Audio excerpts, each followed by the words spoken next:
রোববার গ্যাস থাকবে না যেসব এলাকায়। দেশের বিভিন্ন এলাকায় রোববার ২৪ নভেম্বর সকাল ১০টা থেকে রাত ৮টা পর্যন্ত গ্যাস সরবরাহ বন্ধ থাকবে।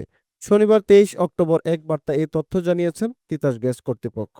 এতে বলা হয়েছে, গ্যাস পাইপলাইনের জরুরি স্থানান্তর বা মেরামত কাজের জন্য সিদ্ধিরগঞ্জ, গোদানাইল, লাকিবাজার, বউবাজার, জলকুড়ি, রঘুনাথপুর, মাহমুদপুর, তাইজউদ্দিন মার্কেট, সোনামিয়া মার্কেট, আদমজী, বেলপাড়া, নারায়ণগঞ্জ শহর, প্রাইম টেক্সটাইল এলাকা, দক্ষিণ সস্তাপুর, নিশ্চিন্তপুর, ঋষিপাড়া, পাগলাশাহী মহল্লা, নয়ামাটি, পিলকুনি মোড় ও তৎসংলগ্ন এলাকায় বিদ্যমান সব শ্রেণীর গ্রাহকের ১০ ঘন্টা গ্যাস সরবরাহ বন্ধ থাকবে।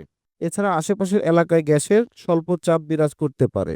গ্রাহকদের সাময়িক অসুবিধার জন্য আন্তরিকভাবে দুঃখ প্রকাশ করেছেন তিতাস গ্যাস কর্তৃপক্ষ।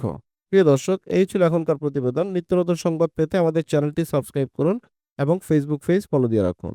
H Rana, B News, Dhaka.